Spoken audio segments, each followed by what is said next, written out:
साधु संतों के इंटरव्यू लेते हैं, जब भी हम आपकी वीडियो देखते हैं तो उसमें जो तमाम ग्रंथ हैं, उनके श्लोक हो गए, उनकी बातें हो गई, आपके विचारों में झलकती है। तो कहीं ना कहीं ऐसा नहीं लगता कि आप भी सन्यास की तरफ जा रहे हैं? नहीं नहीं नहीं, देखो यही तो हमारे यहाँ मिसकॉन्सेप्शन, किसी ने थोड़ा सा अध्ययन कर लिया तो लोग सोचते हैं कि कहीं ये सन्यासी ना बन जाए। आप देखो कि कोई भी मुसलमान यदि ये बोल दे अपने माँ बाप से कि मैं अब इस्लाम की सेवा के लिए तत्पर हूँ, तो वो बहुत गर्व महसूस करते हैं, बोलते हैं हाँ बेटा बनो बनो बनो बनो। अच्छा। कोई ईसाई अगर ये कह दे कि मैं ईसा संप्रदाय का प्रचार करने के लिए अब अपने जीवन को आहूत करता हूँ, तो उसके माँ बाप बहुत खुश होते हैं। कोई बौद्ध कह दे, कोई जैन कह दे, माँ बाप बहुत खुश होते हैं। लेकिन हिंदू में आने के बाद कोई 4 श्लोक पढ़ ले तो माता पिता कहते हैं ओहो हो ये 4 श्लोक पढ़ लेगा, कहीं सन्यासी बन गया तो ओहो हो हमारा बच्चा सन्यासी नहीं बनना चाहिए। वो डाकू बन जाए, वो चोर बन जाए, वो डकैत बन जाए, वो कुछ भी बन जाए, लेकिन वो सन्यासी नहीं बनना चाहिए, क्योंकि वो सन्यासी बन जाएगा तो इन माता पिता की जो आगे की पीढ़ी है वो रुक जाएगी, इनको ऐसा लगता है। आप देखो कि भगत सिंह ने क्या अपने पूरे संसार नहीं छोड़ दिया,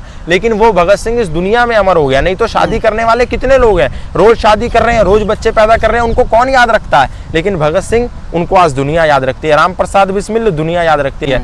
चंद्रशेखर आजाद, राजगुरु, सुखदेव, इन सबको दुनिया याद रखती है। खुदीराम बोस 16 वर्ष की आयु में फांसी का तख्ता चूम लिया, दुनिया याद रखती है। तो आप देश के लिए, समाज के लिए, राष्ट्र के लिए क्या कर सकते हैं वो इम्पोर्टेंट है। इस संस्कृति को उठाने में, राष्ट्र को जगाने में, समाज को बचाने में क्या योगदान है, ये इम्पोर्टेंट है। आज लोग ये सब भूल चुके हैं, उनको चाहिए वो सौदेबाजी हो रही है। शादी भी जब होती है तो लड़का सरकारी नौकरी है तो इतने करोड़ रुपए देने पड़ेंगे दहेज में, अगर प्राइवेट में है तो इतने करोड़ रुपए, बिजनेसमैन है तो इतने करोड़। मतलब शादियां अब सौदा बन गई हैं, सौदा हो रहा है, शादियां नहीं हो रही हैं, अब सौदा हो रहा है। दहेज इतना देंगे, लड़के की बोली लगाई जा रही है। तो ये व्यापार वाला जो सिस्टम है सब जगह आ गया है, सबको पैसे से मतलब है। पिछले दिनों मैंने एक बात कही कि जितने मर्जी इकट्ठे कर लो पैसे, हीरे मोती, लेकिन इतना याद रहे कफन में जेब नहीं होती। पैसा कमाने के लिए इंसान पागल हो रहा है। लोग मुझे गालियां देने लगे, बोले कि आप पैसा कमाने के लिए मना करें। मैंने पैसा कमाने के लिए मना नहीं किया, मैंने ये कहा कि इंसान जो आज सिर्फ पैसा कमाना चाहता है,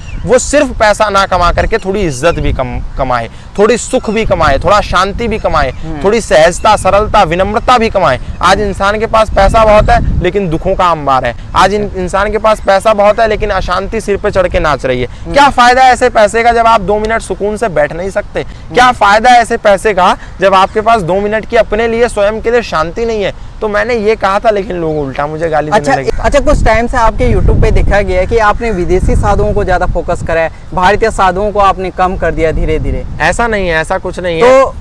ऐसा मैंने एक सीरीज बनाई है विदेशी साधुओं के साथ। तो इसलिए ताकि भारतीय लोग, क्योंकि पाश्चात्य से ज्यादा अनुकरण करते हैं, उनकी बात उनको ज्यादा समझ में आती है। जब योगा बना तो लोगों को समझ में आया, जब आयुर्वेदा बना तब लोगों को समझ आया, नहीं तो ये हजारों करोड़ों वर्ष पुरानी परंपरा थी।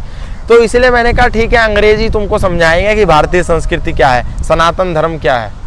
तो इसलिए मैंने उनके इंटरव्यू शुरू किए और भारत के बहुत सारे लोगों ने उनको इंटरव्यूज को देख करके प्रेरित हो रहे हैं। तो इसमें गलत क्या है? अच्छा, किसी भी बच्चे के जीवन में उसके माता पिता की कितनी भूमिका होती है जब एक बेटा राष्ट्र का निर्माण में लग जाता है, तो माता पिता की कितनी भूमिका होती है? क्योंकि बहुत कम बच्चे हैं जो राष्ट्र के लिए लगते हैं।